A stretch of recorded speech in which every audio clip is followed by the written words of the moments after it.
अब तक पढ़ा है कि बेसिकली तो फर्स्ट जो law of Newton, to every object the object tends to be in the state of rest और state of motion unless and until an external force is applied on it.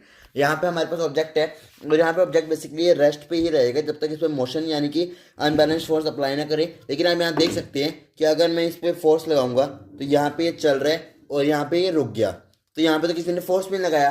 तो इसका मतलब ये नहीं है कि यहाँ पे किसी ने फोर्स लगाया, ये खेल है फ्रिक्शन का। तो यहाँ पे बेसिकली क्या होता है, इसका रोलिंग ऑब्जेक्ट जो है, इसका रोलिंग ऑब्जेक्ट यहाँ पे एक डिप्रेशन का काम कर रहा है, जिसकी वजह से यहाँ पे इसे इसके ऊपर चढ़ने के लिए, ऐसे चढ़ने के लिए ये इसकी तरफ नीचे दबा हुआ है, तो इसको यहाँ से ऊपर चढ़ने के लिए एक फोर्स लगाना पड़ेगा और वो फोर्स से मैं ही दे सकता हूँ यहाँ पे। तो इसे फ्रिक्शन ने रोका है। This is also known as rolling friction. Rolling friction मतलब जब एक ऑब्जेक्ट के ऊपर दूसरा ऑब्जेक्ट रोल करता है तो फ्रिक्शन अप्लाई होता है, उसका फोर्स जितना लगेगा वही फ्रिक्शन के इक्वल होगा, बिकॉज फ्रिक्शन भी एक फोर्स है। तो इसके ऊपर जितना फोर्स लगेगा ये उतना ही फ्रिक्शन अक्वायर करेगा।